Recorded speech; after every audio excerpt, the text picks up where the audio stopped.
welcome to my channel, The Blended Homemaker. I'm so happy you are here. Raising children in two separate households with an ex-spouse is a real challenge, and I would say it's one of the hardest relationships you could ever find yourself in.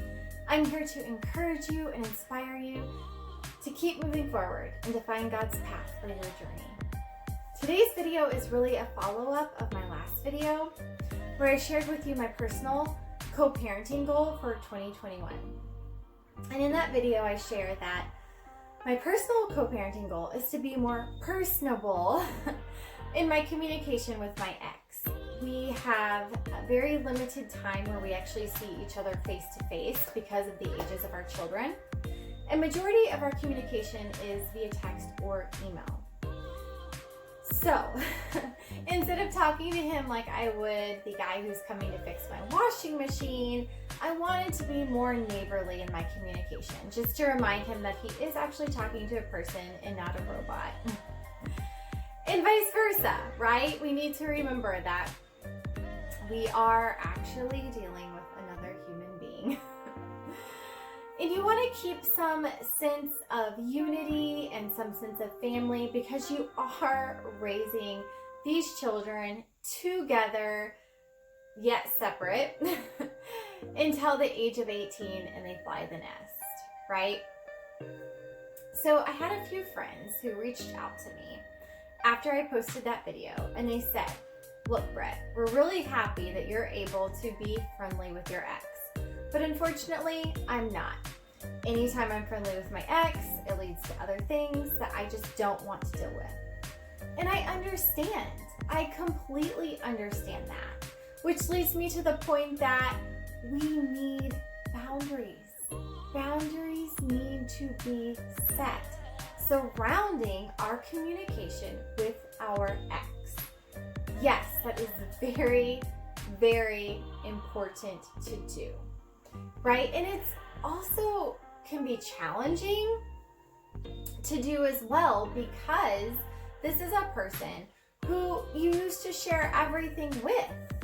And now the relationship's broken, the trust is broken, and you might be in the early stages of your co-parenting relationship just trying to figure out, what do I say?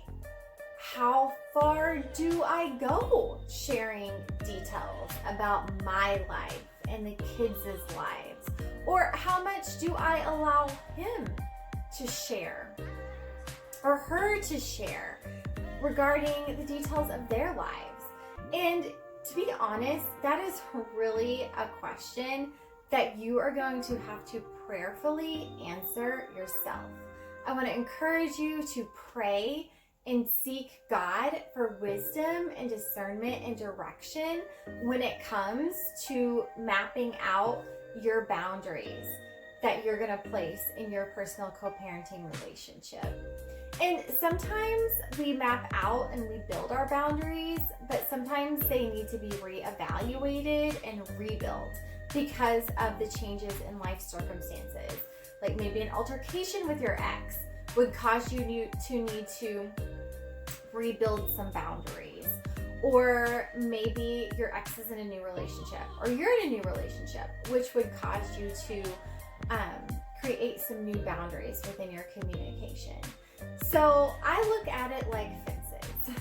You drive through a neighborhood and there are all different kinds of fences. You have the cute little white picket fences that are about waist high. You have the chain link fences that you can see through, you know, everything that's in their yard. And then you have the privacy fences that are like way over your head and there's no way you're going to be able to see what's on the other side of that fence. So again, you need to build your fence, whatever type of fence it is. You need to decide what you need to build for yourself. And maybe down the road, realize that you're going to have to rebuild the fence. That fence wasn't working and you're going to have to put up a new one.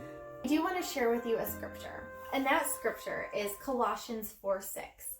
It says, "Let your speech always be gracious, seasoned with salt, so that you may know how you ought to answer each person." Let your speech always be gracious. So no matter what your offense looks like, your speech can still always have that tone of grace. And again, you are raising children with this person. So why not talk to them like you would your neighbor, right? And it doesn't have to be like your best friend neighbor. It could just be the person that lives around the block that you're at least gonna say, what a nice sunny day it was today. Or, I hope you and your family are doing well. I hope this video encourages you to reevaluate the fences that you've built in your co-parenting relationship and to continue to be gracious with one another. May God bless you this coming year.